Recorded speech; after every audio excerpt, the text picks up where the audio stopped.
Hello दोस्तों, स्वागत है आप सभी का आशीर्वाद क्लासेस में। दोस्तों कैसे हैं आप लोग? उम्मीद करता हूँ आप लोग स्वस्थ होंगे, मस्त होंगे और अपने पढ़ाई में व्यस्त होंगे।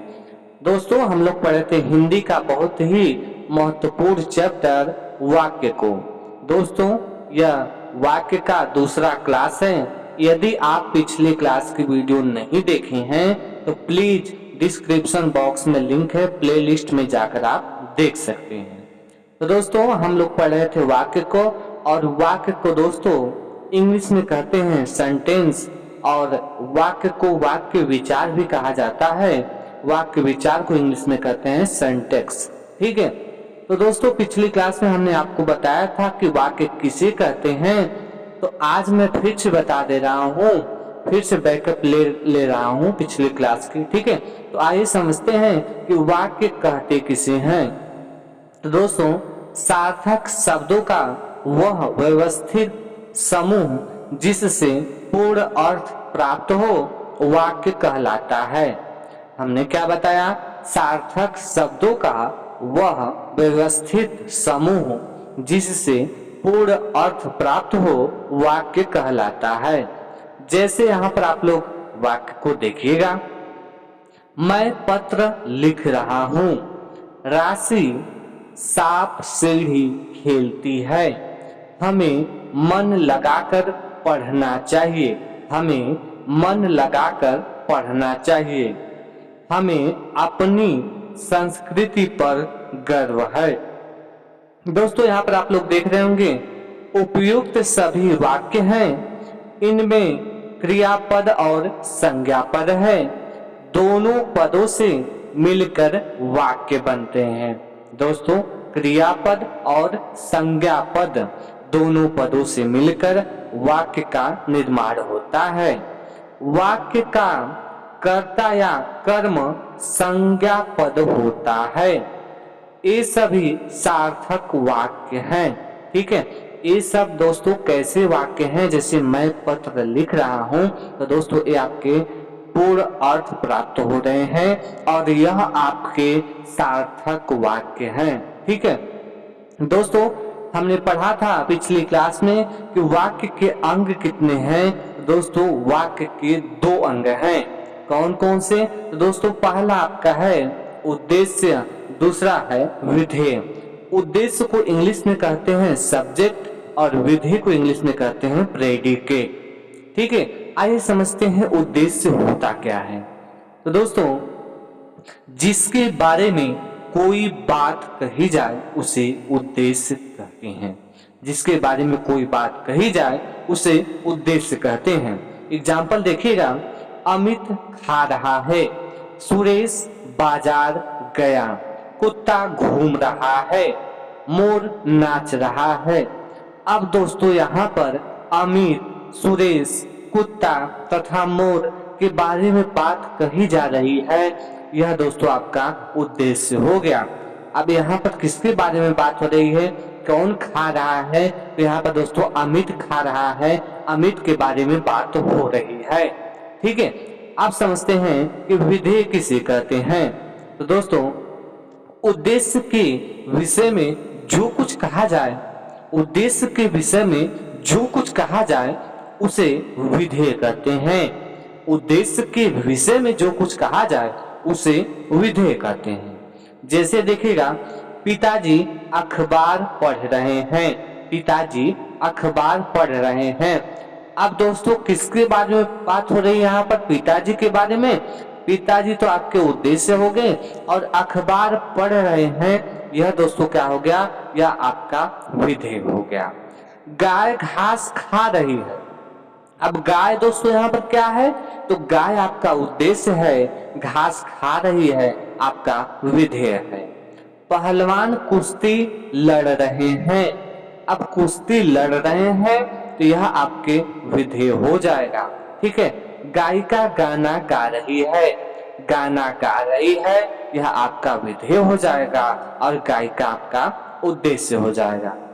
इसके बाद आपका दोस्तों वाक्य के भेद, काइंड्स ऑफ सेंटेंस। ठीक है, वाक्य के भेद दो आधार पर किए जाते हैं। पहला दोस्तों आपका है रचना के आधार पर और दूसरा आपका है अर्थ के आधार पर। रचना के आधार पर वाक्य के भेद। वाक्य रचना के आधार पर वाक्य 3 प्रकार के होते हैं। ठीक है, हम लोग पहला देखेंगे रचना के आधार पर वाक्य के भेद। तो दोस्तों रचना के आधार पर वाक्य के 3 भेद होते हैं। कौन कौन से? तो दोस्तों पहला आपका है सरल वाक्य या साधारण वाक्य, जिसे इंग्लिश में कहते हैं सिंपल सेंटेंस। दूसरा आपका है संयुक्त वाक्य, जिसे इंग्लिश में कहते हैं कंपाउंड सेंटेंस। तीसरा आपका है मिश्रित वाक्य, जिसे इंग्लिश में कहते हैं कॉम्प्लेक्स सेंटेंस। तो दोस्तों आइए समझते हैं पहला सरल वाक्य या साधारण वाक्य क्या होता है। दोस्तों जिन वाक्यों में एक विधेय होता है उन्हें सरल वाक्य या साधारण वाक्य कहते हैं। जैसे जय नाच रही है, माँ ने खाना बनाया, अजय और विजय पाठशाला गए। दोस्तों इन वाक्यों में एक ही विधेय है, अतः यह कैसा वाक्य है? तो दोस्तों ये आपका सरल वाक्य है।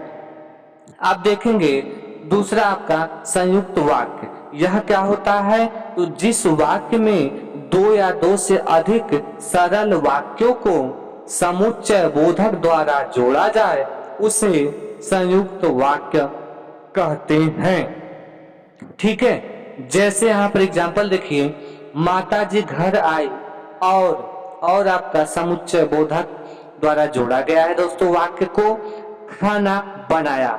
अब दोस्तों यहाँ पर माता जी घर आई यह एक वाक्य हो गया और खाना बनाया दोस्तों एक वाक्य हो गया। तो यहाँ पर दोस्तों 2 वाक्य हो गए ना, तो यही क्या है आपका संयुक्त वाक्य है। और एग्जाम्पल देखिए, मामा जी जयपुर गए पर रात को ही लौट आए। मामा जी जयपुर गए यह एक वाक्य हो गया, पर रात को ही लौट आए यह आपका एक वाक्य हो गया। ठीक है, यह कैसा वाक्य है दोस्तों? यह आपका संयुक्त वाक्य है। ठीक है, अगर तीसरा देखिएगा दोस्तों, तीसरा आपका है मिश्रित वाक्य। मिश्रित वाक्य क्या होता है दोस्तों? तो वह वाक्य जिनमें एक मुख्य उपवाक्य हो और अन्य आश्रित उपवाक्य हो, जिन्हें योजक चिन्हों द्वारा जोड़ा जाए उसे मिश्रित वाक्य कहते हैं। तो इसमें एग्जाम्पल देख लीजिए इसका। अध्यापिका ने पूछा कि तुम्हारी पुस्तक कहाँ है। अमित ने बताया कि उसे दाखिला मिल गया। दोस्तों यहाँ पर अध्यापिका ने पूछा तथा अमित ने पूछा मुख्य उपवाक्य है। कैसा वाक्य है दोस्तों? यहाँ पर अध्यापिका ने पूछा तथा अमित ने पूछा, यह आपका मुख्य उपवाक्य है तथा शेष आश्रित वाक्य है।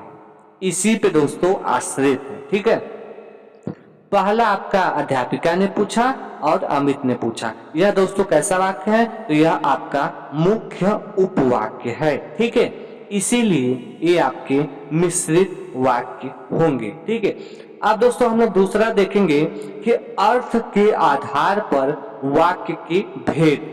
हेडिंग बना लीजिए आप लोग कि अर्थ के आधार पर वाक्य के भेद। दोस्तों अर्थ के आधार पर वाक्य के 8 भेद होते हैं। अर्थ के आधार पर वाक्य के 8 भेद होते हैं। कौन कौन से? तो पहला आपका है विधानवाचक, जिसे इंग्लिश में कहते हैं असर्टिव। ठीक है, दूसरा आपका है निषेधवाचक, जिसे इंग्लिश में कहते हैं निगेटिव। तीसरा आपका है आज्ञावाचक, जिसे इंग्लिश में कहते हैं इम्परेटिव। चौथा आपका है प्रश्नवाचक, जिसे इंग्लिश में कहते हैं इंट्रोगेटिव। ठीक है, पांचवा आपका है विस्मयादि बोधक, जिसे इंग्लिश में कहते हैं एक्सक्लामेटरी सेंटेंस। ठीक है, छठा है आपका दोस्तों इच्छावाचक, जिसे इंग्लिश में कहते हैं इलेटिव। ठीक है, सातवां है आपका संदेहवाचक। संदेहवाचक को इंग्लिश में कहते हैं इंडिकेटिंग डाउट। ठीक है। आठवां दोस्तों आपका है संकेत वाचक, जिसे इंग्लिश में कहते हैं कंडीशनल सेंटेंस। ठीक है। तो दोस्तों इसमें हम लोग सबसे पहले पढ़ेंगे, पहला आपका है विधानवाचक। दोस्तों विधानवाचक वाक्य क्या होता है? तो जिन वाक्यों में किसी बात या कार्य को होने या करने का बोध होता है उसे विधानवाचक वाक्य कहते हैं। ठीक है। जैसे देखिएगा, आसमान में काले बादल छा गए। ठीक है, आसमान में काले बादल छा गए। तो यहाँ पर दोस्तों परिभाषा क्या है इसका कि जिन वाक्यों में किसी बात या कार्य को होने या करने का बोध होता है। तो दोस्तों वाक्य में आप लोग देख रहे होंगे कि आसमान में बादल, काले बादल छा गए। यहाँ पर बात हो रहा है। ठीक है, कोई काम की बात हो रही है। ठीक है, गाय ने दूध दिया। ठीक है, यहाँ पर भी बात हो रही है। ठीक है, किसी बात या कार्य को होने या करने का बोध होता है उसे विधानवाचक वाक्य कहते हैं। ठीक है। अगला देखिएगा दोस्तों निषेधवाचक। निषेधवाचक क्या होता है? तो जिन वाक्यों में किसी बात या कार्य के न होने या न करने का भाव प्रकट होता है उसे निषेधवाचक कहते हैं। जैसे देखिएगा, तुम धूप में मत खेलना। देखिए यहाँ पर दोस्तों कोई बात या कार्य के न होने या न करने का भाव प्रकट हो रहा है ना, यहाँ पर मना किया जा रहा है ना, निगेटिव है ना, यहाँ पर निगेटिव सेंटेंस है ना, निषेधवाचक है यह। वह नहीं जाएगा, देखिए आपका नहीं आया है। ठीक है, यहाँ पर कैसी बात चल रही है? निगेटिव की बात चल रही, नहीं वह नहीं जाएगा। ठीक है। वह अगला वाक्य देखिएगा, मुझे पुस्तक नहीं खरीदनी। अब यहाँ पर दोस्तों नहीं आया है। यहाँ पर दोस्तों क्या है? किसी बात या कार्य को होने न होने करने का भाव प्रकट होता है उसे निषेधवाचक कहते हैं। इंग्लिश में इसे कहते हैं नेगेटिव सेंटेंस। ठीक है, आप लोग आसानी से पहचान भी लेंगे। देखिए यहाँ पर नहीं आया है। नहीं, नेगेटिव में क्या होता है दोस्तों कि नकारात्मक की बातें होती है। ठीक है, तुम वहां मत जाओ। ठीक है, तुम मत पढ़ो। ठीक है, मैं आज विद्यालय नहीं जाऊंगा। ठीक है, यह कैसा वाक्य है दोस्तों? ये आपका निषेधवाचक वाक्य है। ठीक है। अगला देखिएगा दोस्तों, तीसरा आपका है आज्ञावाचक। ठीक है, आज्ञावाचक क्या होता है? तो इनमें किसी बात या काम के लिए आज्ञा, प्रार्थना अथवा उपदेश का भाव रहता है। जैसे देखिएगा, तुम अभी चले जाओ। ठीक है, तुम अभी चले जाओ। ठीक है, उसके बाद अगला देखिएगा, बड़ों का कहना मानो। ठीक है, आज्ञा की बात हो रही है कि बड़ों का कहना मानो, बड़ों का आदर सम्मान करो। ठीक है। अगला देखिएगा, अपना काम समय पर करो। ठीक है, यह भी सलाह दिया जा रहा है कि नहीं, अपना काम जो है आप लोग समय पर करो, अच्छे से पढ़ाई करो, समय पर पढ़ाई करो। ठीक है, सुबह जल्दी उठो, सुबह जल्दी उठो। किसी को सलाह दिया जा रहा है कि नहीं, तुम सुबह जल्दी उठा करो। ठीक है, सुबह पढ़ा करो। ये सब कैसे वाक्य हैं दोस्तों? तो ये सब आपके आज्ञावाचक वाक्य हैं। ठीक है। अगला देखिएगा प्रश्नवाचक वाक्य, जिसमें प्रश्न पूछा जाए, वही तो होगा प्रश्नवाचक वाक्य। जिन वाक्यों में प्रश्न पूछने का भाव प्रकट होता है उन्हें प्रश्नवाचक वाक्य कहते हैं। जैसे देख लीजिए, तुम्हारा परीक्षा परिणाम कब आएगा? हम प्रश्न पूछ रहे हैं कि नहीं, तुम एग्जाम दे दिए हो, रिजल्ट कब आएगा? ठीक है। उसका घर कहाँ है? हम पूछ रहे हैं ना कि भाई उसका घर कहाँ है। ठीक है। अगला देखिएगा, तुम कौन सी कक्षा में पढ़ते हो? हमने पूछा कि बाबू आप किस कक्षा में पढ़ते हो? उसने जवाब दिया कि नहीं, मैं 4th क्लास में पढ़ता हूँ। ठीक है, तो हमने प्रश्न किया ना कि तुम किस क्लास में पढ़ते हो। ठीक है।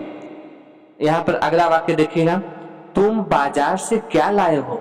हमने पूछा कि तुम बाजार से क्या लाए हो, तो यहाँ पर प्रश्न की बात हो रही कि नहीं? हो रही है ना। तो यह कैसा वाक्य है?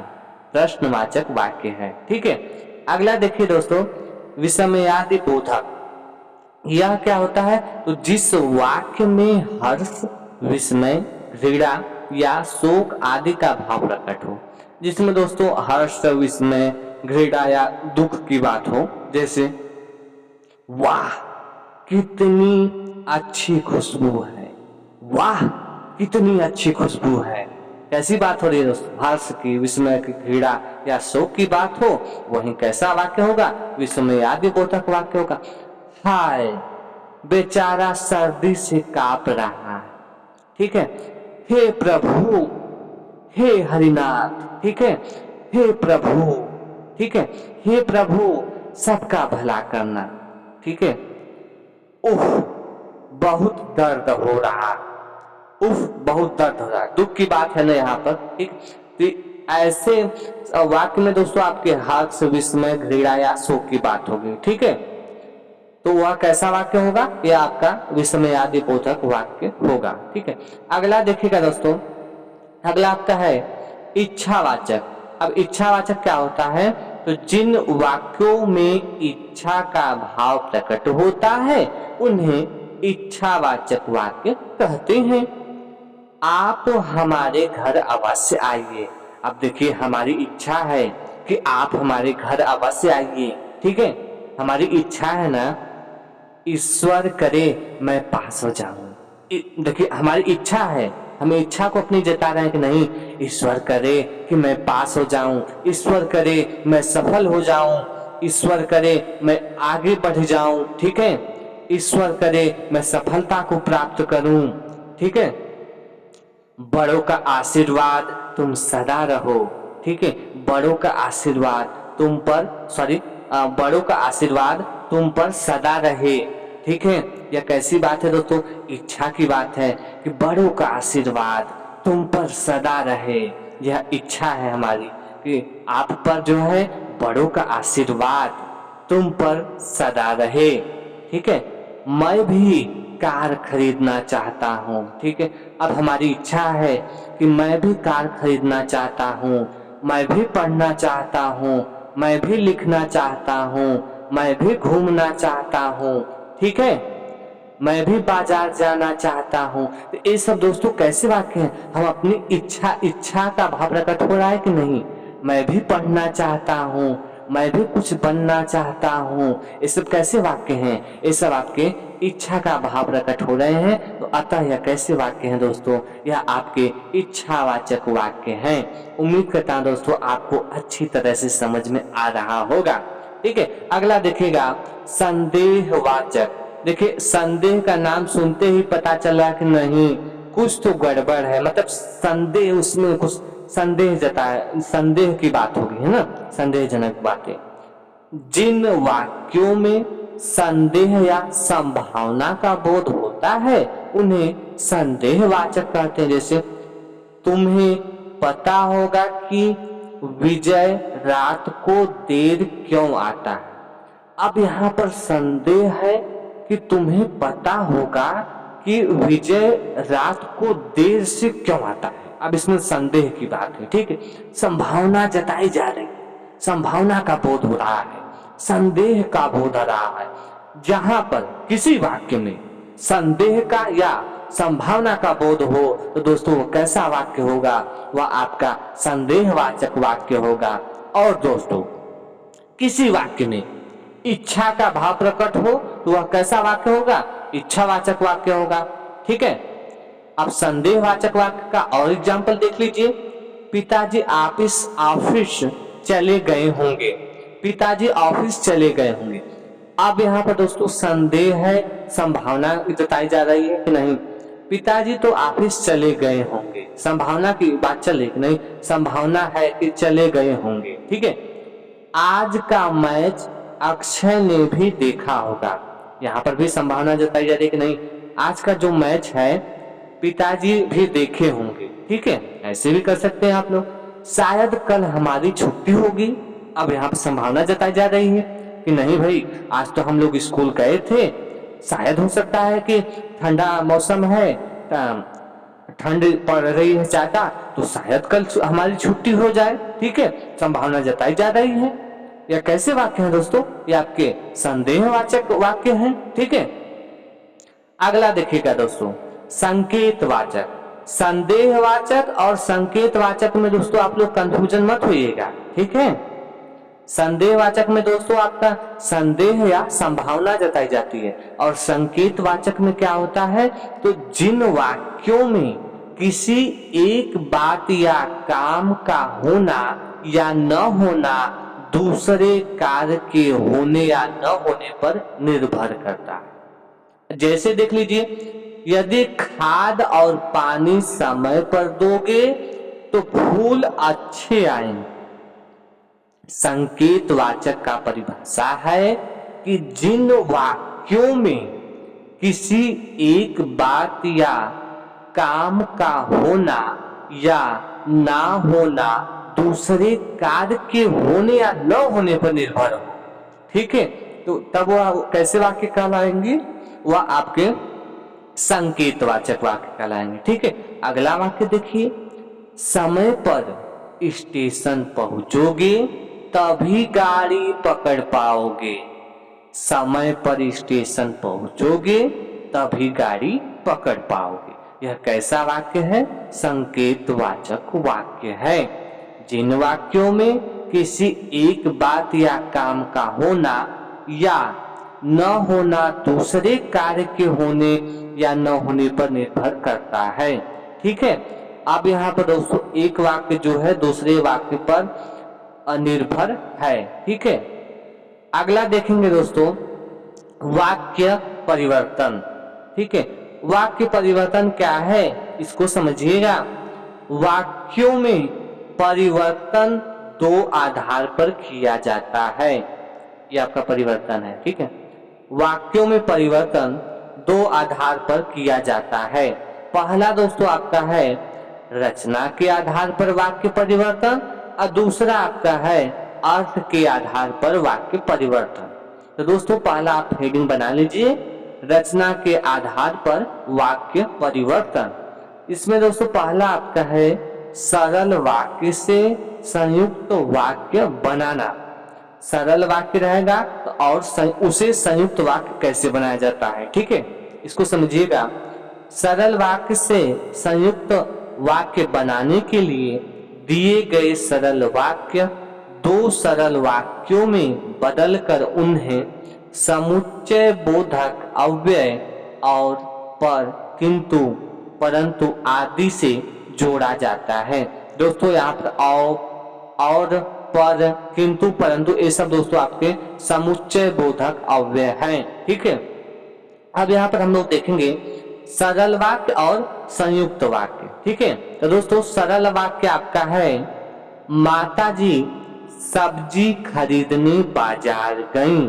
अब इसको हमको संयुक्त वाक्य में बनाना है तो कैसे बनाएंगे देख लीजिए।